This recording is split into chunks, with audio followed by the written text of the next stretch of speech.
call came out for an armed robbery down at Old Dundalk. I know what time of day it was. I knew Erica was the only one down there. Any backup she had was coming out of squad, so I decided to start up from the precinct, get in my car, figure out where it's at. I saw the bus leave. It was on Dundalk Avenue heading towards the city, and I got behind the bus and I stopped it. I got on the bus and I saw the suspect in the very back of the bus, and I told him I needed to speak with him, and he pulled out a gun. Well, there was a lot that was going through my mind when I saw that.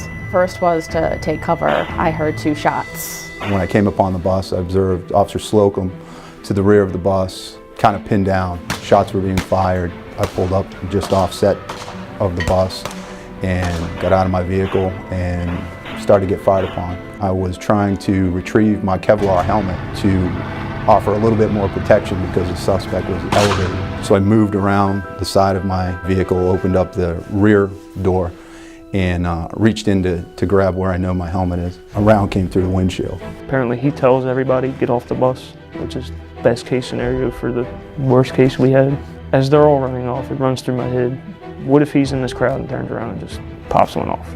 So I'm sitting there searching, and as soon as everybody clears, the shots started ringing out. I pull up, got some people walking away from the bus. Gary's starting to take some cover behind his car. And I don't know what kind of weapon we have or anything, so the first thing I do is I go into the trunk and obtain the shotgun. Then I approach the bus. I get cover behind our 1210 vehicle, which is the vehicle that Erica was in.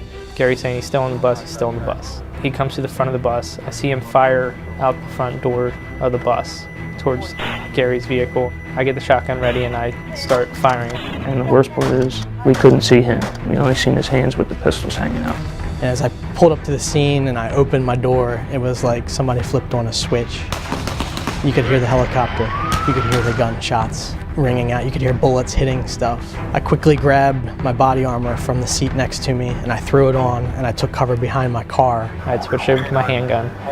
So I engage him as he's coming off the bus, trying to run for more cover and firing.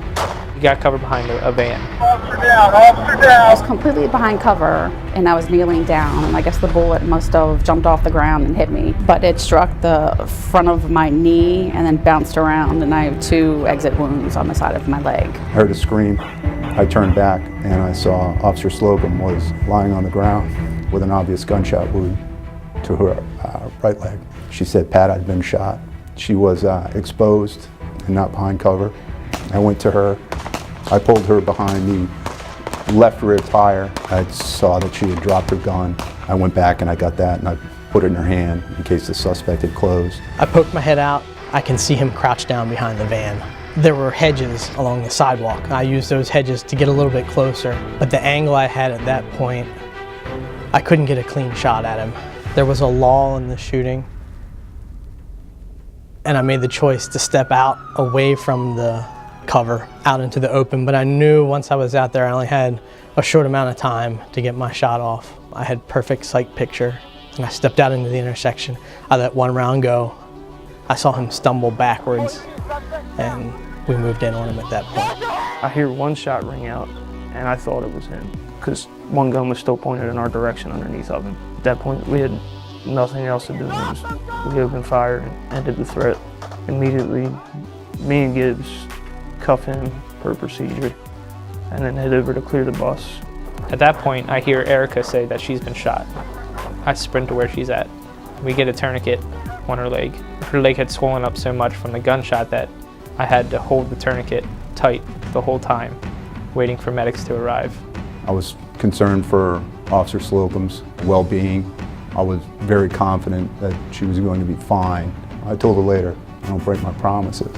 To other officers involved in this type of tactical situation, the main piece of advice I would give is to rely on your training and trust the officers that are working with you.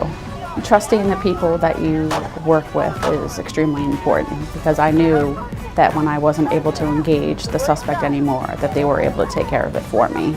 Didn't sit in for probably a week.